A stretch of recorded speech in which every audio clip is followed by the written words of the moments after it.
¿Por qué la vestimenta?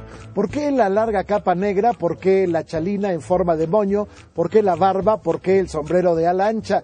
Bueno, decía José Menéndez Fernández que se trataba de hacerle un homenaje a los burgomaestres que había pintado Rembrandt.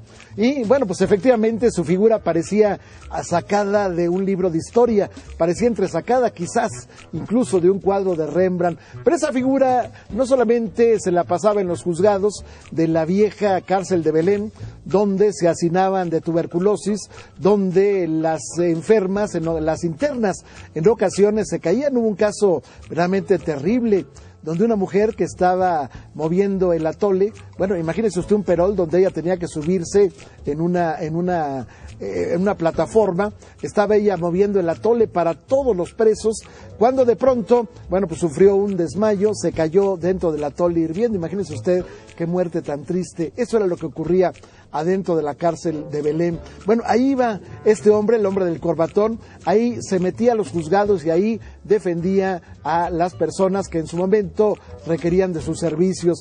Él también llegaba naturalmente a Lecumberri, entonces una cárcel también, pues vamos a decir la más moderna en su tiempo, la más importante en su momento, la cárcel donde estaban los reos que habían sido ya condenados.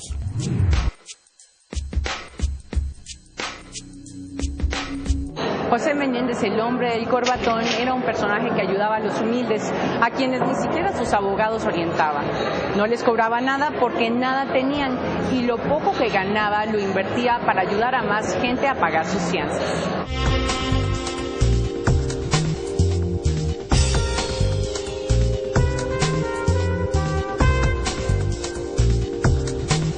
En 1924, el presidente Álvaro Obregón intentó expulsarlo del país.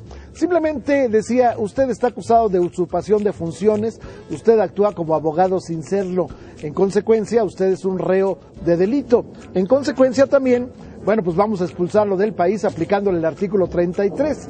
Dado que usted se mete en asuntos internos del país, bueno, pues le aplicamos el artículo 33.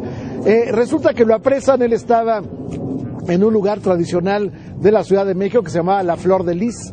Ahí finalmente es apresado, lo andaban siguiendo ya algunos gendarmes, posteriormente lo llevan a Veracruz y cuando estaban a punto de embarcarlo, finalmente con destino a España, resulta que Álvaro Obregón dio la orden de que regresara. ¿Por qué razón? Bueno, porque los amigos, los muchísimos amigos de este hombre, a pesar de que tenía pues apenas 26 años viviendo en México, la gran cantidad de amigos había presionado tanto al presidente de la República que llegó el momento en que, bueno, pues él tuvo que soltarlo.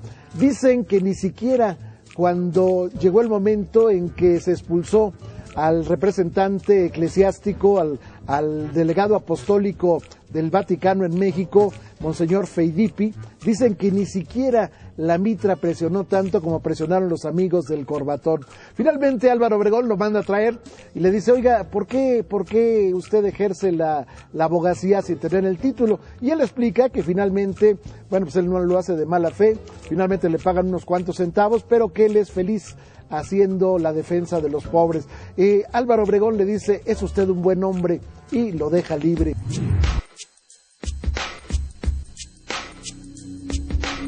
Considero que es importante tener presente la filosofía de vida de José Menéndez, del hombre del corbatón, porque realmente se ha perdido mucho lo que es ese sentido y amor por la justicia, amor por nuestras instituciones, amor por el derecho.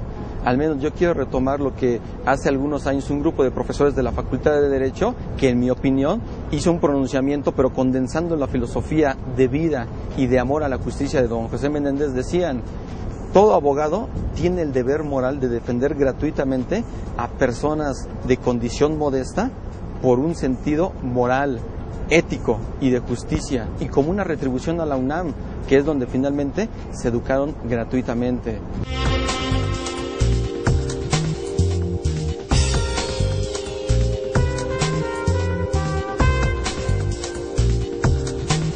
Bueno, pues en la década de los 50, el presidente Miguel Alemán le va a dar la posibilidad de ejercer la abogacía. Finalmente le va a dar la autorización, después de que, bueno, pues él había ya, con muchos años de trayectoria, él finalmente recibe esta distinción del parte del presidente Miguel Alemán. Él siendo abogado, dice usted también va a ser abogado, aun cuando no tenga los estudios requeridos. Posteriormente, cuando cumple 50 años de abogado, el presidente Ruiz Cortines, presidente Adolfo Ruiz Cortines, le va a otorgar un regalo que él conservaría hasta su muerte, quizás su único y su último tesoro. Estoy hablando de un reloj Omega extraplano con carátula de oro que tenía grabado el nombre de José Menéndez, 50 años, hombre del corbatón. Así decía este reloj, y bueno, él lo conserva, repito, quizás lo único que conservó hasta su muerte.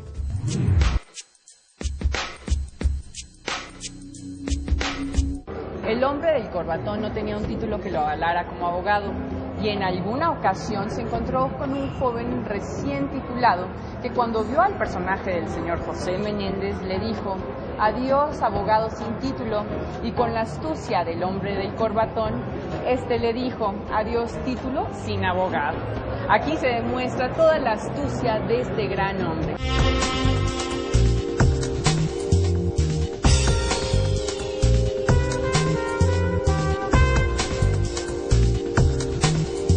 Los lugares que frecuentaba con más asiduidad José Menéndez Fernández, conocido como el hombre del corbatón, el restaurante Prendes, un lugar que en su momento, ubicado en la calle de 16 de septiembre, pues congregaba a lo mejor de la sociedad entonces. Me refiero a los intelectuales, me refiero a pintores, me refiero a literatos. Ahí hacía pareja generalmente con Ángel Garaza. ¿Se acuerda usted de Ángel Garaza, el actor imprescindible en las películas de Cantinflas? ¿Se acuerda usted del personaje aquel que, bueno, pues era siempre el hombre que en su momento, siendo un rico, pues vivía en una forma tediosa, y entonces Cantinflas lo orilla hacia la filantropía? ¿Se acuerda usted de ese tipo de películas? Bueno, el hombre del corbatón platicaba ahí en el restaurante Prendes con Ángel Garaza, pero de pronto la tertulia se hacía grande cuando llegaba el doctor Atl, Gerardo Murillo, cuando llegaba el propio, a pesar de que no tenían mucha afinidad, bueno, pues llegaba el propio Diego Rivera y se metía en la tertulia. En ocasiones también, bueno, pues llegaban algunos escritores de su tiempo y se hacía una mesa larguísima, y el hombre del corbatón siempre disertaba amplio. Él tenía pues la posibilidad de una charla que siempre se volvía amena, pero que de pronto la interrumpían los gritos de Diego Rivera. De pronto, bueno, pues no estaba de acuerdo tampoco Gerardo Murillo, y de pronto, bueno, pues resultaba que pues algunos otros de los comensales que estaban en el restaurante se molestaban porque eran demasiados los gritos que se estaban dando. Salvador Novo, otro de los que iba a las tertulias del Prendes, cuenta en sus memorias que en una ocasión él fue a un restaurante que se llamaba Los Naranjos y que ahí estaban platicando Ángel Garaza y el hombre del corbatón. De pronto, estamos hablando de 1945, estamos hablando de mayo de 1945, había llegado un grupo de personas que estaban celebrando el fin de la Segunda Guerra Mundial. Ellos hablaban de la derrota del fascismo, hablaban en pestes en contra de Hitler, en contra del eje Berlín-Roma-Tokio, y desde luego de Francisco Franco, que en alguna forma había participado del lado de los vencidos. Y entonces, bueno, celebraban con grandes risotadas. En algún momento dado quisieron agredir al corbatón, y el corbatón los convenció con su elocuencia, los convenció de que a final de cuentas, bueno, pues quien había ganado la guerra no eran ni unos ni otros, era la propia humanidad. Pero el hombre del corbatón se convirtió durante muchos años en una, quizás en una leyenda. Ya en los últimos días de su vida, 1959, él partiría, concretamente el 31 de enero. Bueno, ya en esas fechas él prácticamente no litigaba, pero caminaba en las calles y era verdaderamente imprescindible ver esa figura. Él ya no usaba la capa, él ya no usaba el sombrero de ala ancha, pero sí seguía usando aquel famoso corbatón.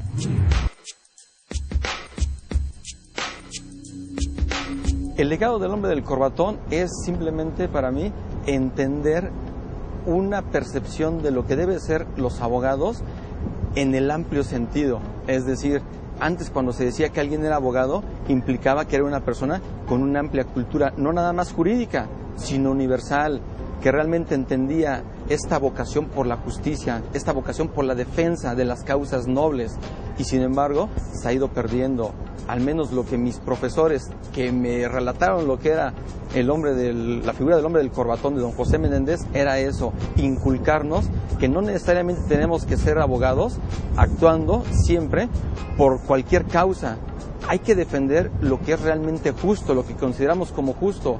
Este valor de la justicia es el que se ha ido perdiendo y es el que nosotros como abogados, nosotros como profesores, debemos de inculcar a nuestros alumnos, y celebro mucho que Leyenda Urbana esté haciendo un reportaje de este personaje.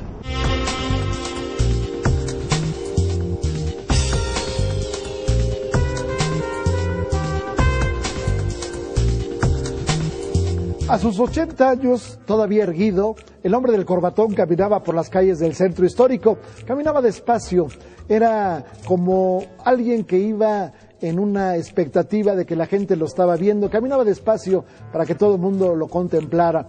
Bueno, este hombre llegaba todavía a un restaurant bar, se metía y se tomaba su copita de Jerez, a veces 2 o 3. ¿Por qué razón? Bueno, pues él decía que si los médicos le van a prohibir algo y eso le va a dar un año más de vida, pues prefiere que me dé medio año y finalmente hacer lo que me dé la gana. A los 82 años, el hombre del corbatón escribiría un libro. El hombre no está hecho para vivir mucho tiempo. Y bueno, pues él ya había vivido mucho tiempo, ya tenía 82. Escribía frases como esta: el hombre pasa como las nubes, como las naves, como las sombras, así como la noche es la vida sin disfraz, así la proximidad de la muerte aclara muchas cosas que antes estaban veladas. Y después, a los 83 años, ya próximo a su muerte, se le dio una entrevista. En esa entrevista decía que él había odiado el delito, pero había compadecido al delincuente. A final de cuentas, la pobreza es la madre de todos los vicios. La pobreza, decía, es en ocasiones la causa de que la gente vaya a la cárcel. El hombre del corbatón, redentor de cautivos, generoso ángel viejo de barbas blancas, ha muerto. Rodean su féretro su esposa y sus 2 hijos, nadie más. ¿Dónde están los que recibieron tanto bien suyo? Aquella gran figura de la bohemia mexicana pasea hoy su chambergo y sus infantiles ojos limpios por las estrellas. Nosotros terminamos este programa de Leyenda Urbana. No olvides escribirnos a leyendaurbana@proyecto40.com.mx o de entrar a nuestra página web www.proyecto40.com.mx. Nos vemos la próxima. El hombre de la misericordia, el hombre del corbatón, el hombre que había dedicado 50 años de su vida a la causa de los pobres, sin ser abogado, se había arriesgado a la defensa de todos aquellos que por hambre en ocasiones se habían robado un pedazo, un mendrugo de pan, que por miseria, por ignorancia, habían cometido un delito que finalmente los había llevado a la cárcel, donde no tenían esperanza si no habría sido por este hombre, José Menéndez Fernández, el hombre del corbatón. Gracias por haber estado con nosotros en esta Leyenda Urbana. Lo invito el próximo sábado a las 9:30 de la noche en otra emisión más. Su amigo Alberto Barranco Chavarría le agradece que nos permita entrar a la sala de su hogar.